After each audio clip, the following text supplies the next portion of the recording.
기도드리겠습니다. 하나님 아버지, 참 그렇습니다. 한량없는 은혜요, 갚을 수 없는 그 은혜로 인하여 저희들이 하나님 앞에 나왔습니다. 아버지 하나님, 오늘 이 시간을 통하여 그 하나님의 사랑에 대하여 다시 한번 저희들이 감격하며 감사할 수 있는 귀한 시간이 되게 해주시고, 오늘 참석하신 한 분 한 분들의 마음과 눈과 귀를 열어주셔서 하나님의 음성이 들려질 수 있는 귀한 시간 될 수 있도록 하나님, 이 시간에 우리 가운데 운행하여 주시옵소서. 예수님의 이름으로 기도드렸사옵나이다. 아멘.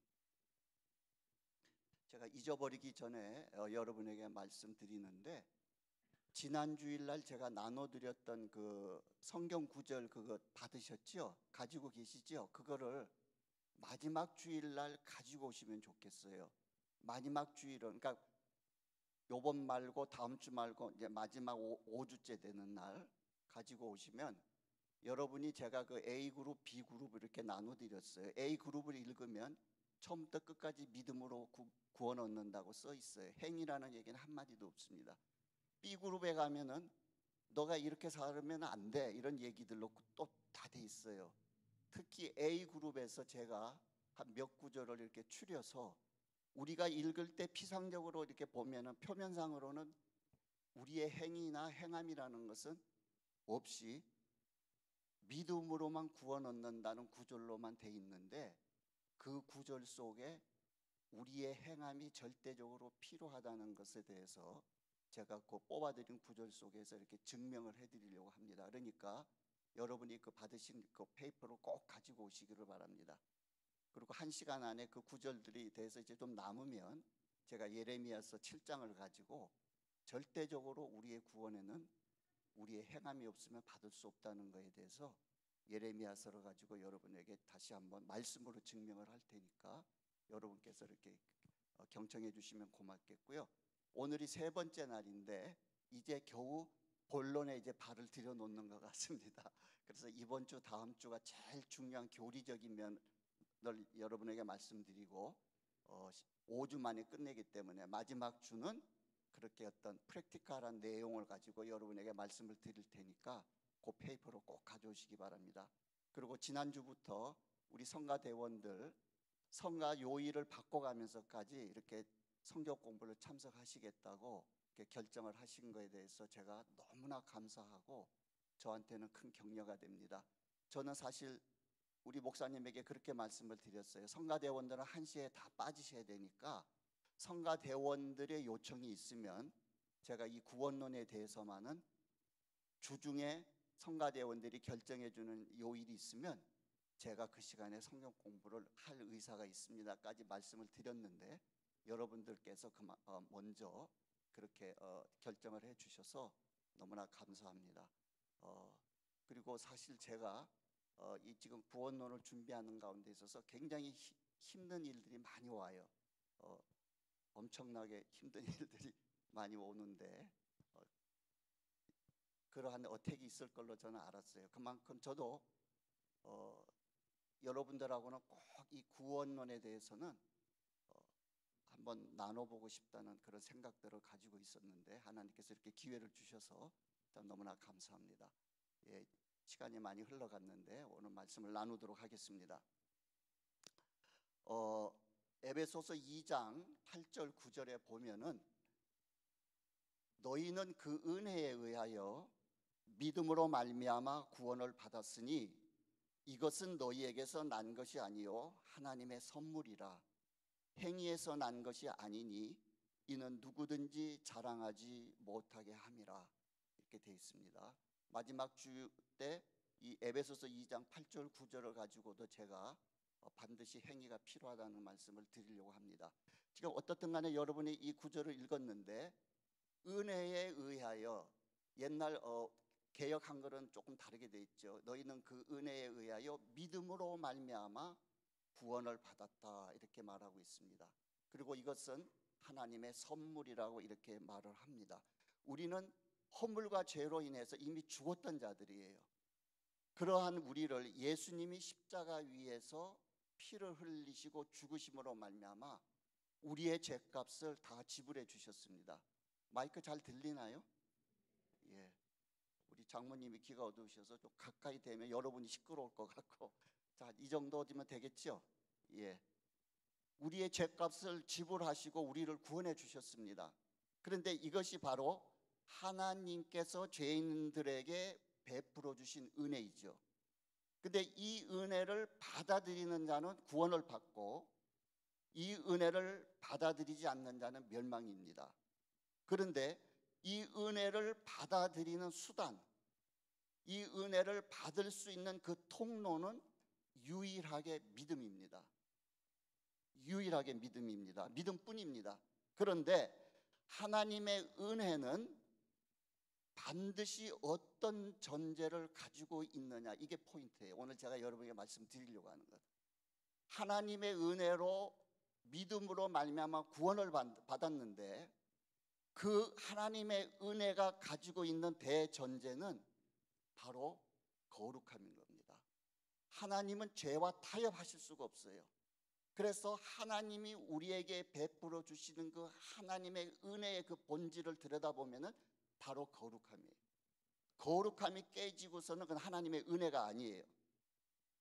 그래서 이 하나님의 은혜는 죄와 절대 타협하지 않고 거룩함입니다. 베드로전서 1장 16절에 보니까 기록하였으되 내가 거룩하니 너희도 거룩할지니라. 데살로니가전서 4장 3절에서는 하나님의 뜻은 이것이니 너희의 거룩함이라. 은혜는 값없이 주어지는 선물입니다마는 그것은 자신의 죄를 깨닫고 하나님께 도움을 요청하는 깨끗한 손을 내미는 사람에게만 주어지는 선물이에요. 은혜를 원하지만은 그 하나님께 은혜를 요청하는 자의 상태가 거룩하지 않은 자에게는 하나님께서 그 은혜를 자녀가 원하지만은 담아 주실 수가 없어요. 자, 여기에서 우리가 깊이 생각해야 됩니다. 세상을 우리 손에 쥐어잡고 그 세상에서 피를 묻히고 있는 손에다가는 하나님께서 은혜를 절대로 담아 주실 수가 없는데 이거기가 우리에게 참 어려움이 있는 겁니다. 이사야서 1장 15절 16절에 보니까 너희가 손을 펼 때에 내가 내 눈을 너희에게서 가리고 너희가 많이 기도할지라도 내가 듣지 아니하리니 이는 너희의 손에 피가 가득함이라. 너희는 스스로 씻으며 스스로 깨끗하게 하여 내 목전에서 너희 악한 행실을 버리며 행악을 그치고 선행을 배우며 정의를 구하며 학대받는 자를 도와주며 고아를 위하여 신원하며 과부를 위하여 변호하라 하셨느니라. 여호와께서 말씀하시되 오라 우리가 서로 변론하자. 너희의 죄가 주홍 같을지라도 눈과 같이 희어질 것이요 진홍같이 붉을지라도 양털같이 희게 되리라. 너희의 손에 피를 묻힌 자에게는 하나님께서 은혜를 담아 주실 수가 지어 주실 수가 없다는 겁니다. 따라서 은혜를 받기 위한 가장 첫걸음이 무엇이냐? 회개인 겁니다. 여러분, 우리가 그 믿음으로 구원을 받게 되는데 이것은 하나님이 우리에게 주어주시는 선물 은혜예요. 그런데 이 선물을 받기 위한 첫 발걸음은 바로 하나님이 거룩함이라고 하는 그릇에만 담아주실 수 있기 때문에 우리가 그 은혜를 받으려면은 반드시 첫 단계가 하나님 앞에서 회개해야만 가능한 겁니다. 회개를 통하여 하나님의 은혜가 주어질 때 믿음이라는 통로를 통해 구원을 받습니다. 오직 믿음으로만 구원을 받습니다. 그래서 믿음은 구원을 얻는 데 있어서 반드시 필수 조건이에요. 믿음 외에는 구원을 받을 수가 없어요. 우리는 믿음은 구원을 얻는 데 필수 조건입니다. 그러나 회개는 구원을 얻기 위한 필연적인 요소예요. 회개하지 않고는 구원받을 수가 없습니다. 우리에게 회개라고 하는 행함을 하나님은 요구하십니다. 토마스 왓슨이라는 사람 면 이런 말을 했어요. 성도에게 절대 필요한 두 가지 은혜가 있다면 그것은 회개와 믿음이다. 이 둘은 성도가 하늘나라로 날아가는데 필요한 두 날개다고 말했습니다. 여러분, 절대로 한쪽 날개를 갖고는 새가 날 수가 없어요. 우리가 믿음으로 구원을 받지만은 회개라고 하는 다른 편의 날개를 반드시 달아야만 우리가 하늘나라에 갈 수 있다는 겁니다. 회개 없는 믿음은 가짜 믿음입니다. 그리고 그 믿음은 우리를 지옥에서 건져내지도 못하는 믿음입니다. 에스겔서 18장 30절 하반절에 보니까 이렇게 말씀하세요. 너희는 돌이켜 회개하고 모든 죄에서 떠날지어다. 그리한즉 죄악이 너희를 패망케 아니하리라. 돌이켜 회개하고 여러분, 예수님께서 3년 동안 공생애를 시작하실 때 가장 처음에 그 공생애를 시작하시면서 외쳤던 첫 외침이 뭔지 아세요? 예수님이 이제 인류를 구원하기 위한 자기의 그 공생애 사역을 본격적으로 시작하시면서 첫 말을 터뜨리는 그 첫 소리가 얼마나 중요한 말입니까? 인류의 구원을 이루는 데 있어서 어떻게 첫 단추를 끼는 가장 중요한 첫 마디는 너무나도 중요한 말일 거예요. 근데 그 첫 마디가 뭐냐? 바로 그 첫 마디는 회개하라였습니다. 마태복음 4장 17절에 이때부터 예수께서 비로소 전파하여 이르시되 회개하라 천국이 가까이 왔느니라. 비로소 공생애를 시작하시면서 첫 마디가 회개하라 천국이 가까웠다고 하셨어요. 그게 가장 구원 얻는 첫 단추이기 때문에 그래요. 마가복음 1장 14, 15절에는 이렇게 말씀하십니다. 요한이 잡힌 후 예수께서 갈릴리에 오셔서 하나님의 복음을 전파하여 이르시되 때가 찼고 하나님의 나라가 가까이 왔으니 회개하고 복음을 믿으라 하시더라. 예수님께서 갈릴리에 오셔서 복음을 처음 외치시면서 하는 얘기가 얘들아 내가 구세주고 하나님의 나라가 가까이 왔으니까 믿고 구원받아야 돼 이렇게 말씀하시지 않고 회개하고 믿으라 이렇게 말씀하셨습니다. 한 군데 더 볼까요? 누가복음 5장 32절에 내가 의인을 부르러 온 것이 아니요 죄인을 불러 회개시키러 왔노라. 주님이 이 땅에 오신 그 인카네이션의 그 목적이 바로 죄인을 불러서 회개시키기 위해서 오셨다고 하셨습니다. 사실상 구원의 조건은 믿음뿐만 아니라 회개에 대해서 말하고 있는 겁니다. 이 세상 책 가운데 인간이 구원받는 방식을 기록해 놓은 책은 성경책이 유일한 책입니다. 그런데 그 성경책은 무엇보다도 회개를 촉구하며 죄의 문제를 다룹니다. 여러분, 제가 두 사람의 예를 들으려고 합니다. 마틴 로이드 존슨이라는 아주 강의 설교, 그분의 말씀으로 수없이 많은 사람들에게 영적인 영향을 끼치고 은혜를 끼쳤던 이 마틴 로이드 존슨이라는 분은 26살에 영국 의학협회에서 왕림의학협회에서 외과 의사 박사학위를 받은 사람이에요. 그리고 26살에 외과 의사 전문의를 받았어요. 그래서 자기가 병든 사람의 병을 고쳐주면서 생명을 연장할 수 있었지만은 하나님의 말씀으로 영혼을 살려내면은 그 사람을 영원히 살게 할 수 있다는 이 진리를 깨닫고 나서 그는 의사직을 내려놓고 한평생 복음을 전하는 목회자로서 살았습니다. 근데 그 사람이 이렇게 말했어요. 회개하지 않은 사람이 그리스도인이 된 적은 없습니다. 당신의 삶 속에 회개의 특징이 나타나지 않는다면 그리스도인이라는 이름표를 떼어버리는 것이 낫습니다. 엄청 무서운 얘기죠. 어마어마한 얘기입니다.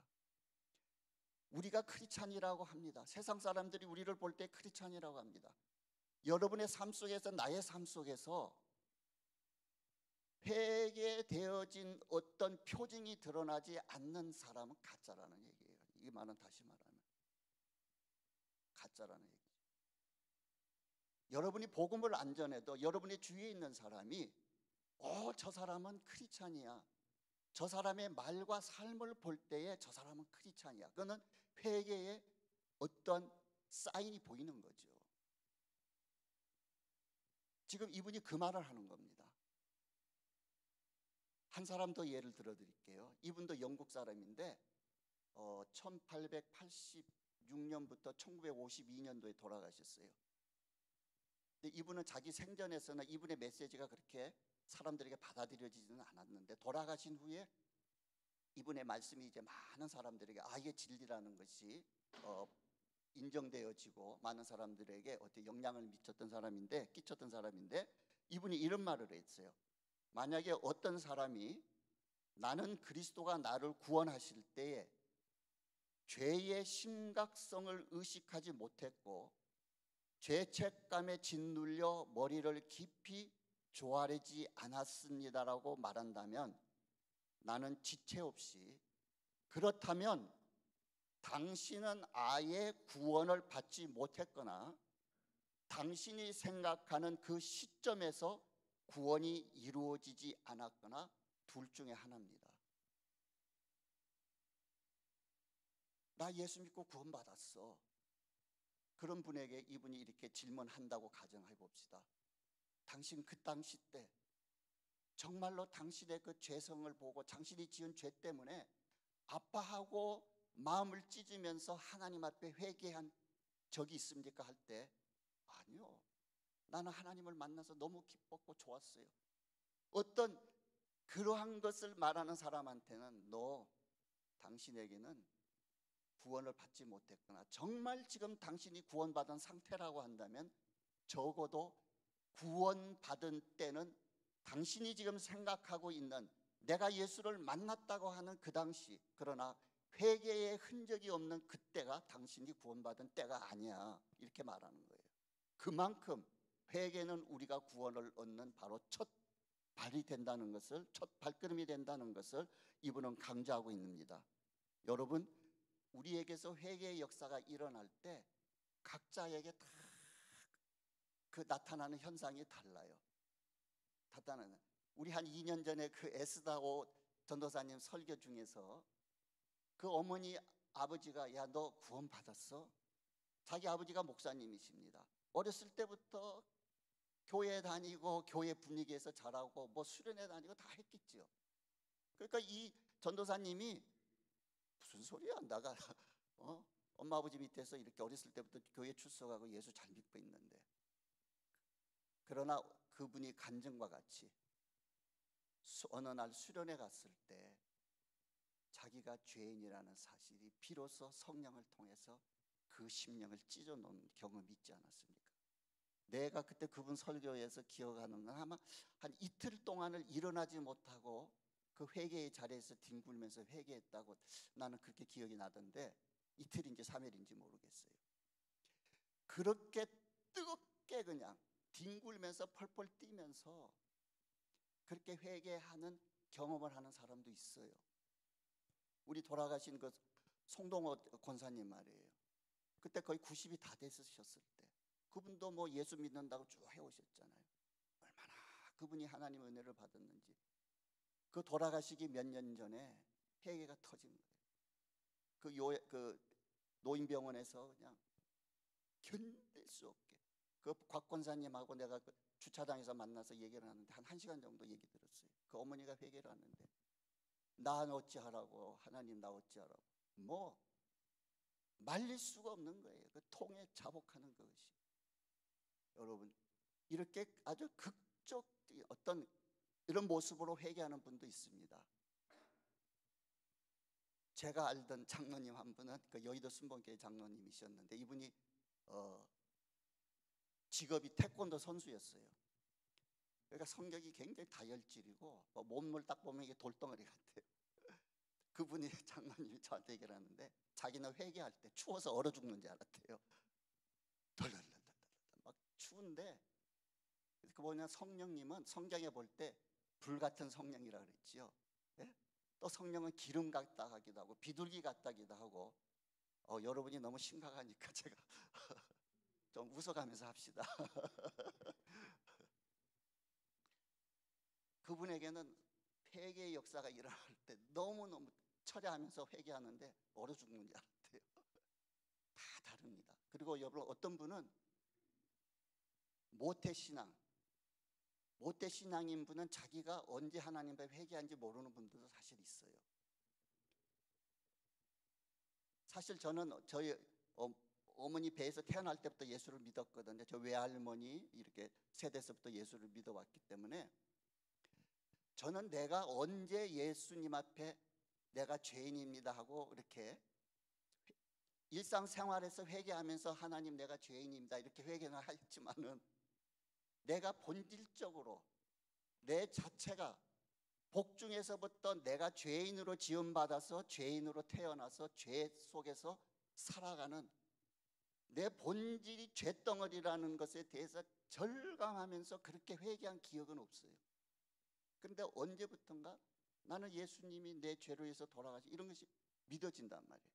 그러니까 어떤 사람에게는 이렇게 팍 180도 바뀌는 분이 있어요. 정말로 180도.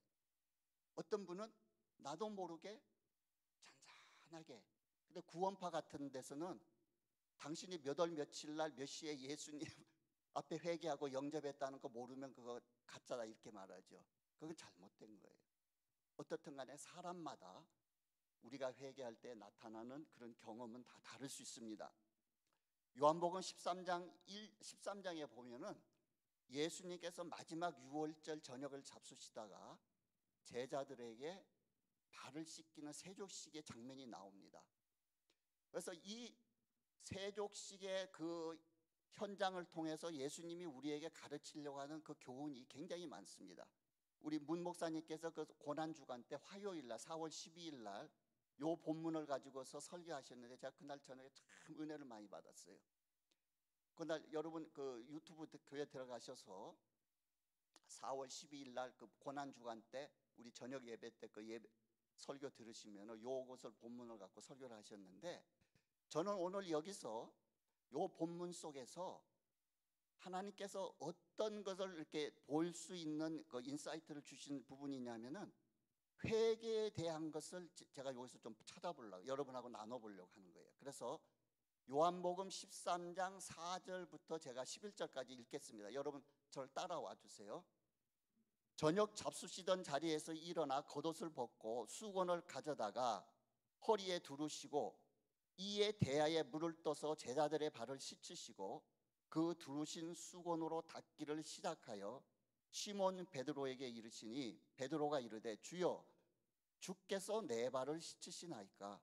예수께서 대답하여 이르시되 내가 하는 것을 내가 지금은 알지 못하나 이후에는 알리라. 베드로가 가로되 내 발을 절대로 씻지 못하시리이다. 예수께서 대답하시되 내가 너를 씻어주지 아니하면 내가 나와 상관이 없느니라. 시몬 베드로가 이르되 주여 내 발뿐 아니라 손과 머리도 씻어 주옵소서. 예수께서 이르시되 이미 목욕한 자는 발밖에 씻을 필요가 없느니라. 온몸이 깨끗하니라. 너희가 깨끗하나 다는 아니니라 하시니 이는 자기를 팔자가 누구인지 아심이라. 그러므로 다는 깨끗하지 아니하다 하시니라. 여기는 이제 베드로하고 예수님께서 어떤 대화를 나누시는 장면이 나옵니다. 항상 성경 읽다가 우리 베드로 형님이 나타나시면 반드시 사고가 쳐지고 반드시 그 현장 속에서 우리가 배울 게 꼭 남겨놓고 가셨어요. 이 베드로가 예수님이 발을 씻기시니까 너무 황송해서 어떻게 스승 되시는 예수님이 내 발을 씻긴단 말입니까? 절대로 내 발은 못 씻깁니다. 그때 베드로야 내가 네 발을 씻기지 않으면 너는 나와 상관이 없어. 이 말도 굉장히 중요한 말입니다. 우리의 회개 생활 속에서. 그러면서 그러니까 베드로가 이제 또 얼마나 다혈질해요. 그렇다면 내 발뿐만 아니라 손과 머리까지도 그냥 싹 씻겨주세요. 그러니까 예수님이 아니야. 너는 목욕한 자이기 때문에 이미 깨끗해. 발만 씻으면 돼. 그러나 12 제자 중에서 다는 아니야. 왜냐하면 그 중에 한 사람, 가룟 유다는 예수를 팔자였기 때문에 목욕된 자가 아니에요. 다시 말해서 여기서 보세요. 회개를 우리가 생각할 때 예수님께서 회개를 통하여 죄 씻음을 받은 사람을 목욕한 자라 그랬어요. 그리고 목욕한 자도 손발을 우리가 살면서 씻어야 된다 그랬어요. 자, 그러면 여러분, 예수님께서 회개하라 천국이 가까이 왔느니라 하실 때 그 회개는 목욕하는 걸까요? 손발을 씻는 걸까요? 50%예요. 틀려도 좋아요. 예수님께서 회개하라 천국이 가까이 왔다 하는 것은 바로 예수 그리스도를 영접하고 나의 구주로 모셔드리고 내 죄를 다 자복하면서 처음 예수를 만날 때 죄 씻음을 받는 그 상태를 목욕한다고 하시는 거예요. 그러니까 여러분, 절대로 회개를 거치지 않고는 구원받을 수가 없어요. 그러나 구원받지 못한 가룟 유다를 향해서, 여기서 가룟 유다라는 말은 없지만 예수를 팔자는 나중에 가룟 유다가 팔았잖아요. 결국 그는 구원받지 못하고 결국 목매달아서 자살했습니다. 그 사람은 주님이 보실 때에 회개되지 아니한 자로서 목욕하지 아니한 자라고 했습니다. 여러분, 우리는 주님 앞에서 내가 죄인이라는 사실을 인정해야 됩니다. 그리고 성경은 목욕하지 아니한 자는 예수를 팔자라고 이렇게 풀어서까지 설명을 해 주십니다. 목욕하지 않은 자를 구원받지 못한 자라고 주님께서는 사실은 말씀하시는 거죠.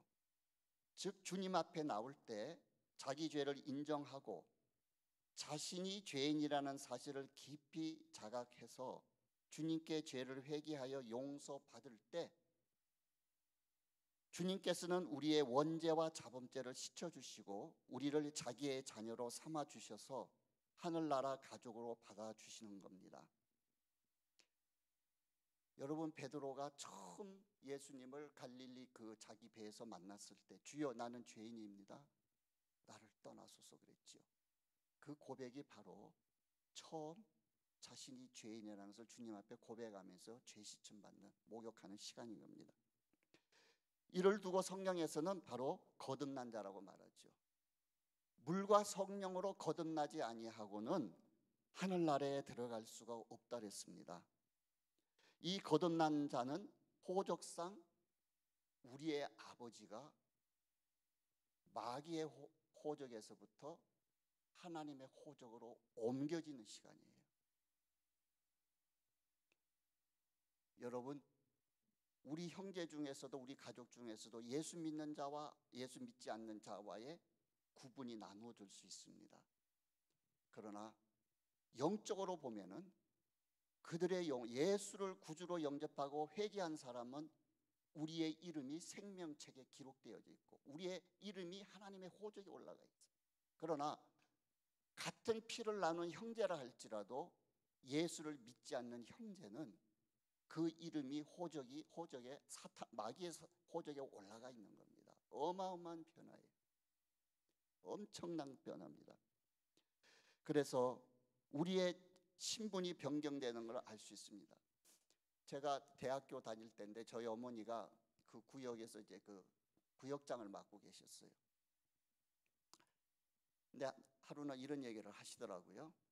식사를 하다가 그때 이제 그 구역원 중에서 상을 만난 분이 계셨어요. 그분이 누군지 전 잘 아는데, 저는 잘 모르는 분인데, 그 여의도 순복음교회는 교인이 뭐 50만 명, 70만 명 되니까 그 어떤 이렇게 지역을 나눠 가지고 담당 목사님들이 계시지만 다급할 때 이렇게 연락을 해도 숨을 거둘 때 이렇게 와 주실 수 없을 경우가 있어요. 그러니까 이제 그럴 때는 구역장들이 가서 목사님들이 오실 때까지 이제 임종을 이렇게 지켜봐 드려야 될 때도 있어요. 그런 시간이었던 것 같아요. 저희 어머니가 하시는 얘기가 나 오늘 참 큰 걸 보았다. 그 돌아가시는 분이 남자분이셨나 봐요. 구역 식구 중에.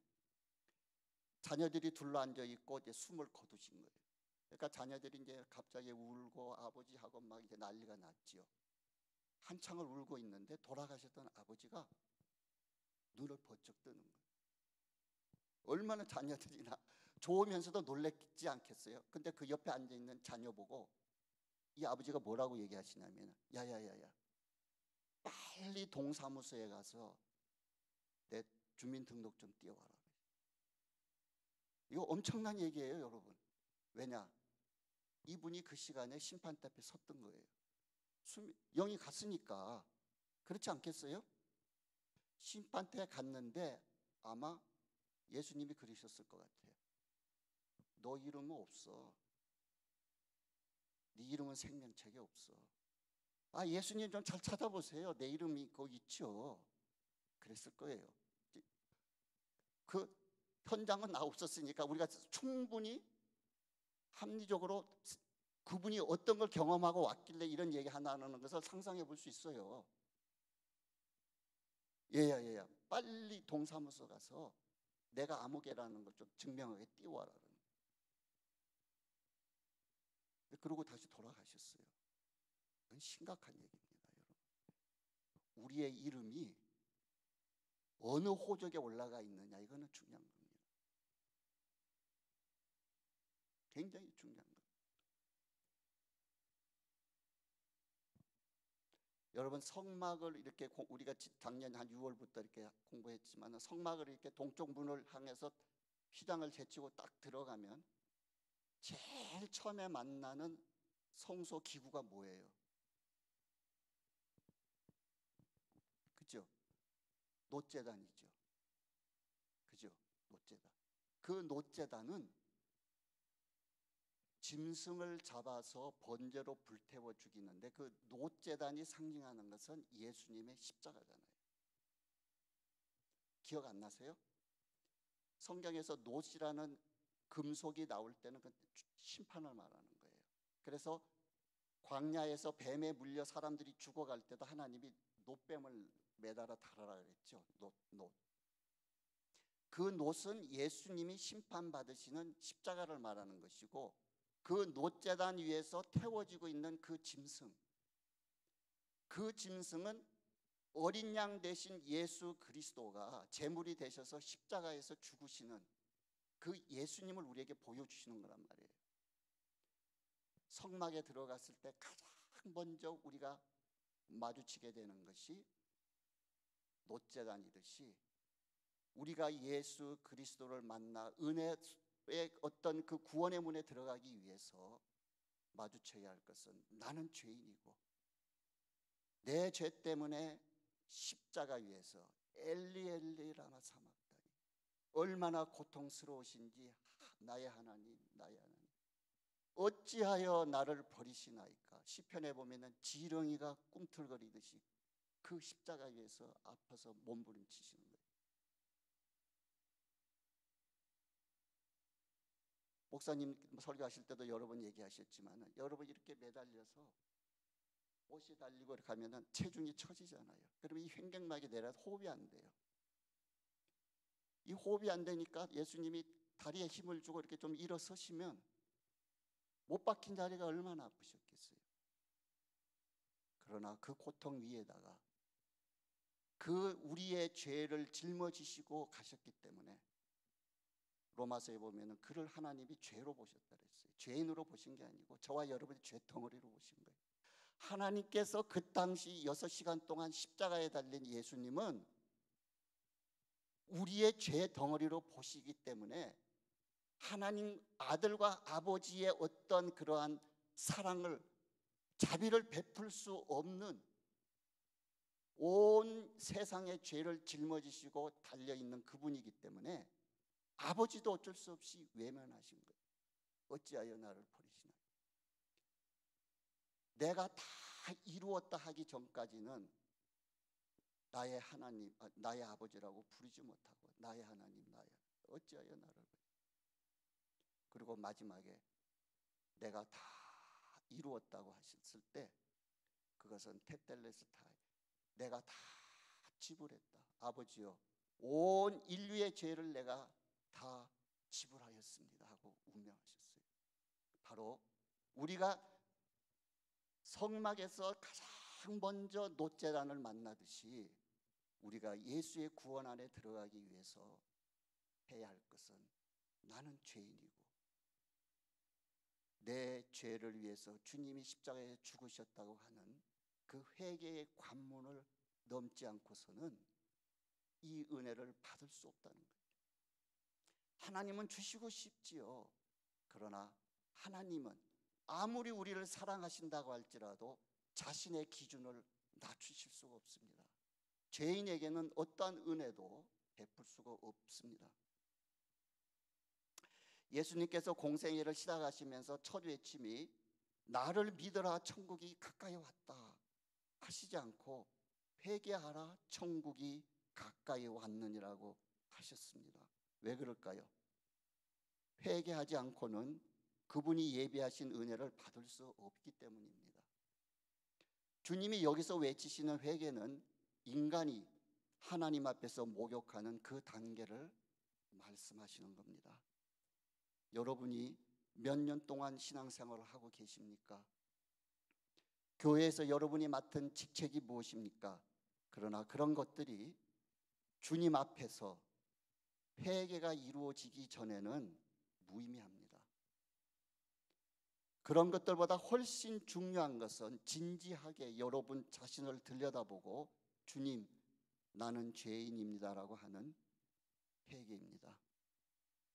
어머니 태중에서부터 죄 중에 잉태되어 죄 가운데 출생하여 내가 주인 되어 지금까지 살아왔습니다라고 자신의 죄를 철저히 깨닫고 회개하신 적이 있으십니까? 여러분들은? 사람들은 회개하라고 하면 자꾸 도덕적인 죄만 생각합니다. 나는 법 없이도 살 수 있는 삶을 살았는데 왜 내가 죄인이라는 거냐? 그러나 인간의 가장 근본되는 죄는 인간은 하나님의 영광을 위해서 지음받았어요. 그리고 하나님의 영광이 아니라 내가 주인 되어서 살고 내 욕망대로 내 욕심대로 내 영광을 위해서 내 중심이 되어 사는 것이 바로 가장 근본된 죄인 거예요. 침례 교회의 그 유명한 설교자였던 찰스 스펄전이요, 14살 때 이분은 회심을 했어요. 예수님을 만났습니다. 그가 14살 때 예수님을 만나서 죄를 깨닫고서 그가 이렇게 말했습니다. 그 자신의 추악함을 깨닫고 엄청난 그 공포와 참회가 그 가슴속에 밀려 들어왔어요. 그래서 그는 이렇게 고백해요. 나는 나의 삶을 누가 살펴도 특별한 죄를 찾지 못할 것이라고 서슴없이 말할 수 있었습니다. 그런데도 내가 내 자신을 살펴볼 때는 하나님께 엄청난 죄를 범했음을 보았습니다. 나는 불성실하고 부정직하고 욕하는 다른 소년들과는 같지 않았습니다. 그러나 어느 순간 나는 율법 즉 십계명을 가지고 온 모세를 만났습니다. 그리하여 내가 그것들을 읽는 동안 그 계명들은 모두 함께 지극히 거룩하신 하나님 앞에서 나를 정죄하고 있음을 보았습니다. 요한계시록 3장 17절 18절에 보니까 라오디아 교회에서 내가 말하기를 나는 부자라 부유하여 부족한 것이 없다 하나 내 공고한 것과 가련한 것과 가난한 것과 눈먼 것과 벌거벗은 것을 알지 못하는도다. 내가 너를 권하노니 내게서 불로 연단한 금을 사서 부유하게 하고 흰옷을 사서 입어 벌거벗은 수치를 보이지 않게 하고 안약을 사서 눈에 발라 보게 하라. 엄청난 중요한 말씀이에요. 우리들의 마음속에는 은근히 자기 자신에 대한 어떤 자신감, 교만, 나만큼 의롭게 사는 사람이 있으면 나와보라, 그런 마음이 누구나 다 있을 수 있어요. 그런데 참 하나님으로부터 은혜를 받아서 우리의 영적인 눈이 열리면 내 자신보다 더 더러운 사람이 없는 거예요. 저는 가끔 과거의 지은 죄가 막 갑자기 생각이 나면서 견딜 수 없는 수치심과 어떤 죄책감이 오면, 그럼 나는 집사람이 여기 있으니까 얘기하지만 이 집사람이 캐치를 했어요. 갑자기 내가 이상한 짓을 합니다. 이상한 소리를 하고 어떨 때는 머리를 막 이렇게 두드려요. 처음에 당신 왜 그래 자꾸 이상한 사람으로 보더라고요. 내가 집사람에게조차도 말할 수 없는 부끄러운 것들이 떠오를 때가 있어요. 누구에게도 고백할 수 없는 그런 거. 그 시간대는 나도 모르게 입에서 별 소리를 다 질러야 돼요. 여러분, 내가 우리 자식들을 위해서 기도할 때도 가장 또 중요하게 생각할 중에 하나는, 하나님 저들에게서 안약을 사서 눈을 열어 보게 하소서. 우리 인간은 스스로 우리의 허물을 볼 수가 없어요. 그래서 우리의 공감이나 가련함이나 벌거벗은 상태를 볼 수 있는 자가 된다는 것이 가장 큰 축복이에요. 우리 모두가 다 이런 복을 구하면서 사는 하나님의 자녀들이 됐으면 참 좋겠습니다. 자, 그 다음에 아까 요한복음 13장에 보면은 목욕은 했지만 하나님께서 발을 씻어야 된다 이랬어요. 우리가 이 험한 세상을 살아가면서 끊임없이 죄가 우리에게 묻습니다. 원치 않아도 실수할 수도 있고 타락한 아담의 옛 성품이 남아있기 때문에 부족해서 죄를 짓습니다. 그러나 그때마다 낙심하지 마시고 그때 죄를 회개해서 손발을 씻듯이 날마다 죄를 씻어내면서 거룩한 삶을 살아가는 우리 모두가 되기를 주의 이름으로 축복합니다. 그러면 여전히 죄를 짓고 실패할 때가 많은데, 그러면 나는 구원받지 못한 자라서 죄를 짓고 사나? 여러분 그렇게 생각하신 적 있어요? 그렇죠? 왜냐하면 또 이런 말씀을 읽은 분들은 더 그렇게 생각할 수 있어요. 요한일서 3장 6절과 9절을 한번 보십시다. 그 안에 거하는 자마다 범죄하지 아니하나니 범죄하는 자마다 그를 보지 못하였고 그를 알지도 못하였느니라. 하나님께로부터 난 자는 죄를 짓지 아니하나니 이는 하나님의 씨가 그의 속에 거하며 그도 범죄하지 못하는 것은 하나님께로부터 났습니다. 이 말씀 어떻게 생각하세요? 여러분 잘 해석이 되십니까? 자, 해석이 되세요? 하나님께로부터 난 자, 하나님의 자녀가 된 자는 죄를 지을 수가 없어. 근데 나는 수시로 죄지어. 아이고 나는 아직 구원 못 받았구나. 우리 집사님 그렇게 생각하신 적 없으세요? 그렇죠? 이게 굉장히 어려운 말씀이에요. 그런데 보세요. 희망이 또 있습니다. 요한일서 1장 9절하고 10절을 봅시다.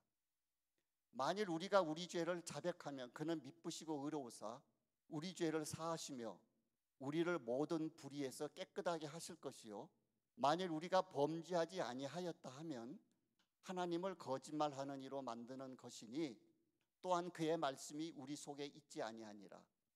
요 요한일서 1장을 기록한 사람이나 아까 읽은 요한일서 3장을 읽은 그 구절이나 똑같이 사도 요한이 쓴 거예요.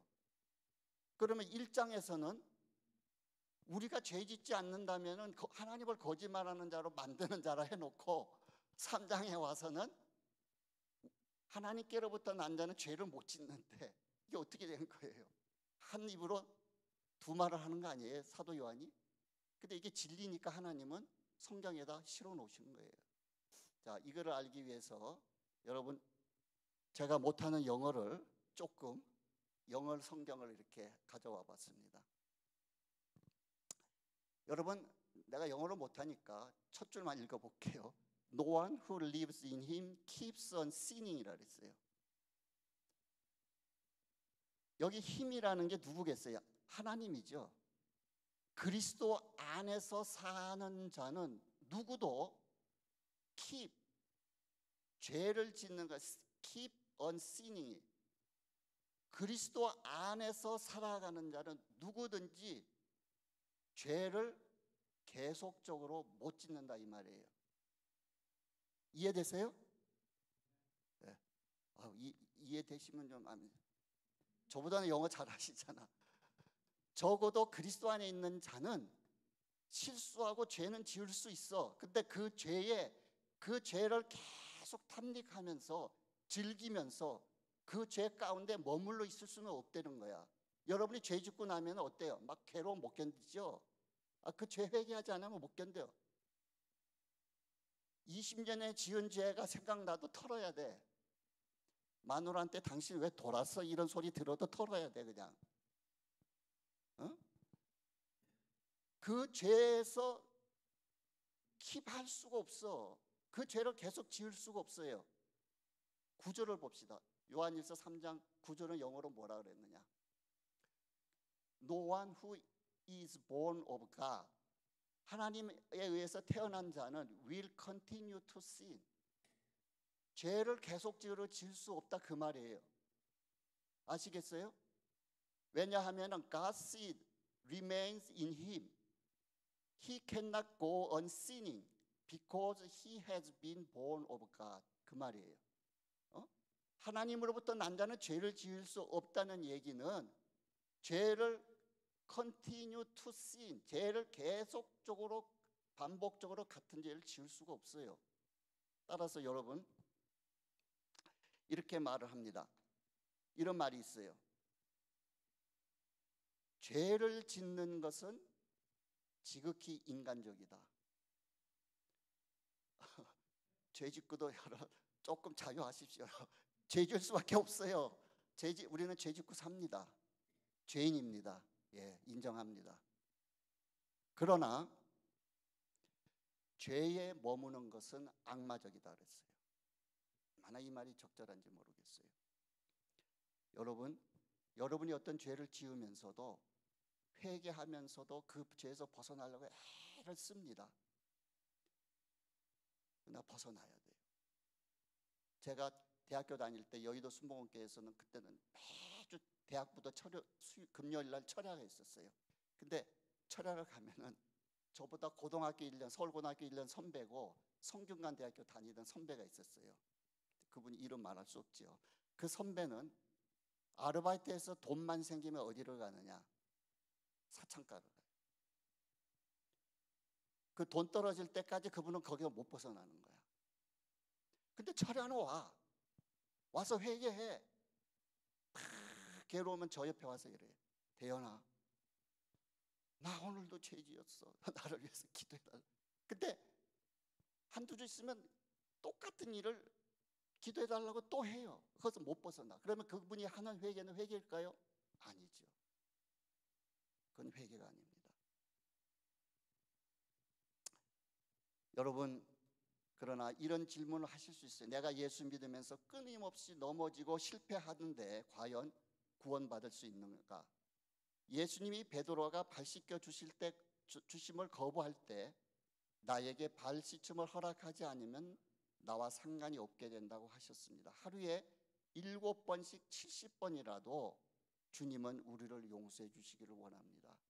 여러분, 죄를 지었던 크든 작든 간에 여러분의 양심이 여러분에게 지적한다든지 아니면 회개할 수 있도록 하나님의 말씀이 여러분을 찔른다든지 아니면은 성령님이 죄를 깨닫게 해주시면 변명하지 말고 그때그때 주님 앞에서 회개하시는 생활 하시기를 바랍니다. 여러분, 우리는 이미 죄를 회개하고 목욕한 자들이에요. 실수하고 넘어지고 죄를 짓더라도 하나님은 우리의 회개를 받아주시고 우리의 죄의 자백을 받아주셔서 우리의 죄를 용서해 주십니다. 여러분, 이 사실을 믿으시기 바랍니다. 그러나 여러분이 이 선을 넘어가면 안 됩니다. 부족해서 죄를 짓고 살지만은 로마서 6장 12절부터 14절을 보겠습니다. 그러므로 너희는 죄가 너희 죽을 몸을 지배하지 못하게 하여 몸의 사욕에 순종하지 말고 또한 너희 지체를 불의의 무기로 죄에게 내주지 말고. 제가 이 구절을 개역 한글로 해달라 했는데 영상 띄어진 대로 보겠습니다. 또한 너희 지체를 불의의 무기로 죄에게 내주지 말고 오직 너희 자신을 죽은 자 가운데서 다시 살아난 자 같이 하나님께 드리며 너희 지체를 의의 무기로 하나님께 드리라. 죄가 너희를 주장하지 못하리니 이는 너희가 법 아래 있지 아니하고 은혜 아래 있음이라. 예, 13절부터 좀 띄워주실래요? 예, 우리는 우리 자신을 불법의 무기로 들이대 너희 죽을 몸을 지배하지 말고, 개역은 이렇게 돼 있는데, 이 죄가 우리를 지배하는 단계까지 가면 안 돼요. 여러분은 죄를 지을 때 초기 단계 때 회개하세요. 죄가 깊어지면은 그 회개하기 힘들어집니다. 그래서 그 죄가 우리를 지배하지 못하게 하고, 그 죄가 14절에는 주장하지 못하게 하라 그랬는데 개역 한글에는 주관치 못하게 하라 이렇게 돼 있어요. 그 죄가 우리를 주관하는 단계까지 여러분 자신을 내어주게 되면은 끌려가면서 나중에 구원을 잃어버릴 수도 있습니다. 그 5번으로 끝내기 때문에 구원받은 자가 구원을 잃어버릴 수 있느냐, 있다 없다, 뭐 여러 가지 논쟁이 될 수 있죠. 그러나 그런 것들은 아예 이번에서 뺐어요. 어떻든 간에 여러분의 삶 속에서 무언가, 제가 지난주에는 그 포르노 영상 그런 얘기를 했죠. 지금 미국 사람들, 한국 사람들, 크리스찬 중에서도 너무나 많이 음란에 사로잡혀 있어요. 너무나 음란한데. 근데 처음에는 우연히 그냥 이렇게 화면을 넘겨다 이렇게 볼 수도 있어요. 그때 이제 빨리 넘겨야 되는데 거기 이제 한 번, 두 번 잡히기 시작하면 이제 그게 중독이 되는 거예요. 술도 그렇고 마찬가지죠. 그러니까 그 죄가 주장하지 못하게 즉시 죄를 씻어내는 그런 삶을 사시기를 바랍니다. 그러면 내가 진짜 구원받은 사람인가, 아니면 나는 형식적인 크리스찬인가, 모양만 무늬만 크리스찬인가 정확하지는 않습니다. 어떻게 구원의 문제를 그렇게 우리가 딱 이분법식으로 나눠서 생각할 수 있겠어요? 그러나 조금 특징이 있을 수 있습니다. 진짜 구원받은 믿음은 자신이 지옥 가지 않는 것보다, 진짜 구원받은 사람은 내가 지옥 간다고 하는 것보다는 내 자신이 거룩하여지는 것에 대해서 더 큰 관심을 갖고 삽니다. 이게 회개한 사람의 특징이에요. 진짜로 회개한 사람의 특징은 내가 지옥 가면 어때지? 예수 믿어야지. 이러한 어떠한 중압감이나 그것에 의한 어떤 눌림보다는 정말로 하나님 앞에서 거룩해지고 싶은 그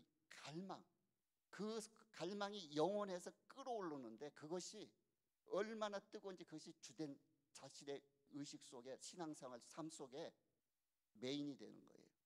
마태복음 1장 21절에 그 이유는 아들을 낳으리니 이름을 예수라 하라. 이는 그가 자기 백성을 그들의 죄에서 구원할 자이심이라 하니라. 여러분, 마태복음 1장 21절에 아들을 낳으리니, 즉 예수 그리스도가 이 땅에 태어나는데 그는 자기의 백성을 죄에서 구원하기 위해서 이 땅에 오신 거예요. 그러니까 예수님이 이 땅에 오신 목적은 예수 믿는 자기의 백성들을 죄에서 구원하기 위해서 오신 것이 목적이기 때문에 예수로 인하여 구원받은 사람은 가장 주된 관심이 어떻게 하면 내가 죄에서 구원받을까, 죄에서부터 자유함을 얻을까, 거기에 대해서 우리 신앙생활의 모든 열정이 사실은 거기에 포커스에 맞춰지고 있는 겁니다. 사실 지옥 안 가는 이유는 죄에서 구원받았기 때문에 지옥 안 가지요. 그러나 그것은 죄에서 구원받은 결과이기 때문에 지옥을 안 가는 거예요. 주님이 이 땅에 오신 목적이 자기 백성을 죄에서 구원하시기 위해서 오셨기 때문에 그의 백성된 자들의 가장 큰 관심은 거룩하여지는 데 있게 될 수밖에 없습니다. 우리 영혼의 DNA가 바뀌어버려요. 정말로 예수의 피로 씻음받고 하나님의 자녀가 되어버리면 영혼의 DNA가 바뀌어버리기 때문에, 여러분, 개가 야옹 하는 거 보셨어요? 근데 고양이가 멍멍하고 짖어요. 그럴 수 없습니다. 왜? DNA가 고양이고 DNA가 개이기 때문에. 우리가 DNA가 바뀌어버리기 때문에 거룩하여지고 싶은 욕망은 자연스러울 수밖에 없어요. 우리의 아버지가 마귀에서 하나님으로 바뀌어버리기 때문에 주님 안에서 다시 태어나기 때문에 우리 안에서 바라는 욕망이 바뀌어버리고 맙니다.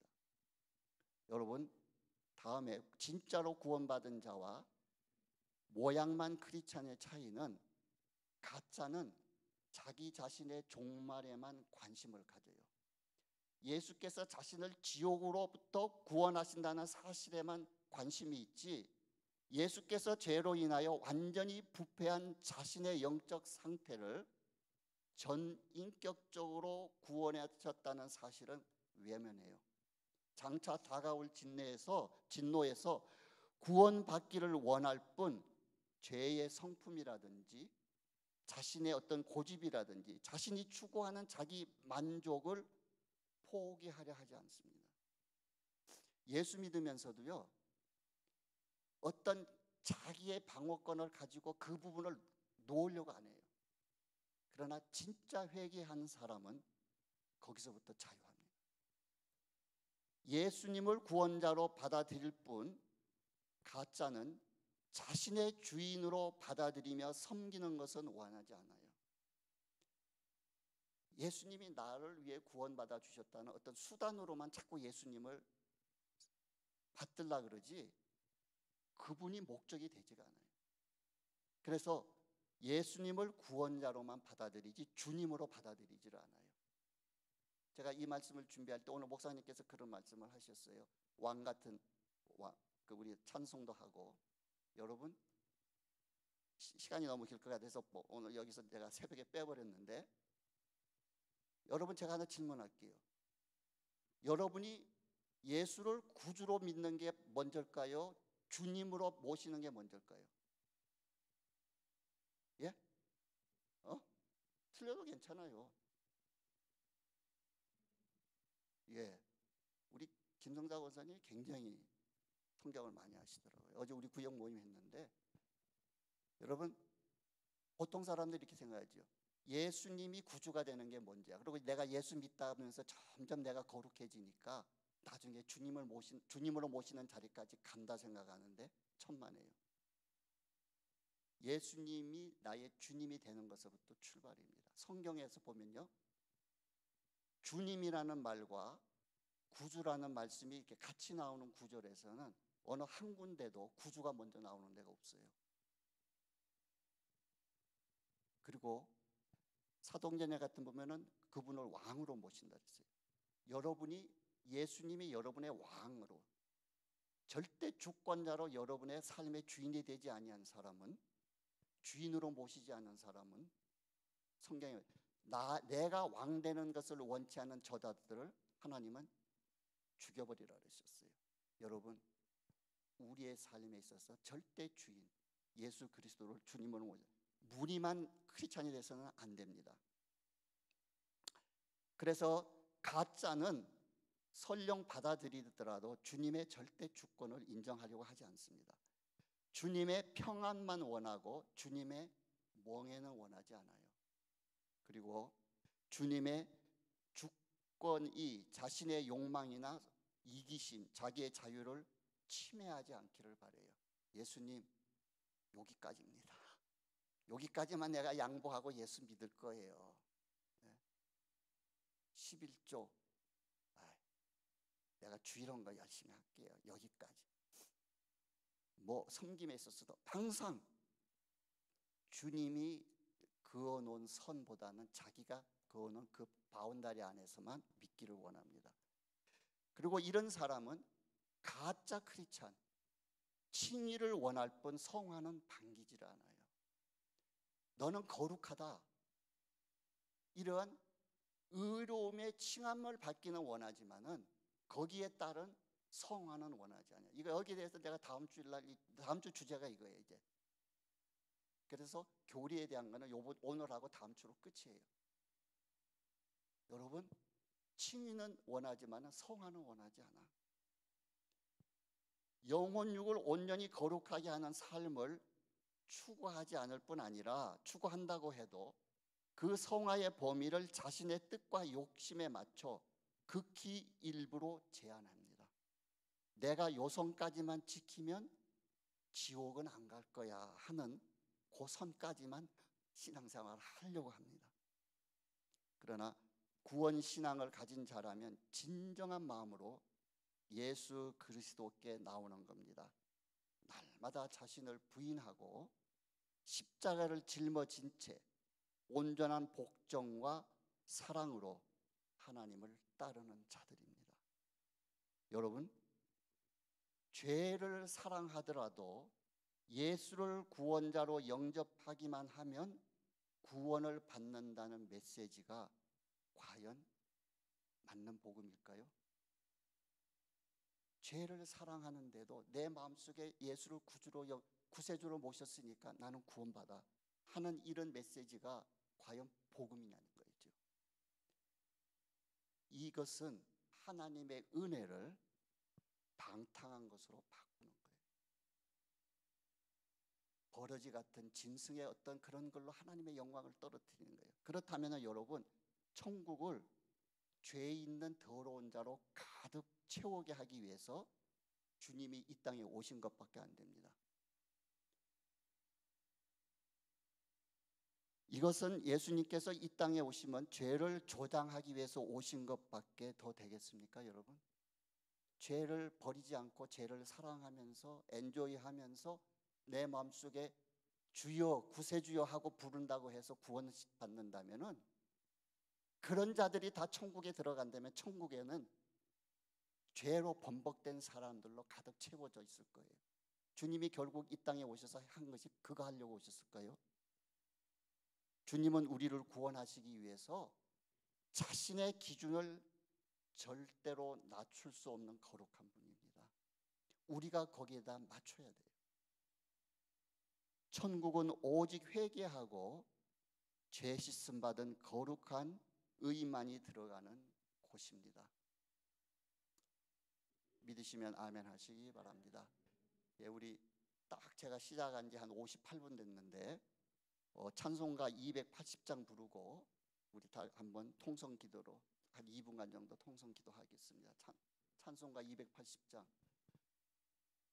가사를 생각하시면서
아버지 하나님, 오늘도 저희들을 이렇게 모아주셔서 정말로 우리의 마음을 내려놓고 하나님의 말씀 앞에 겸허하게 무릎을 꿇습니다.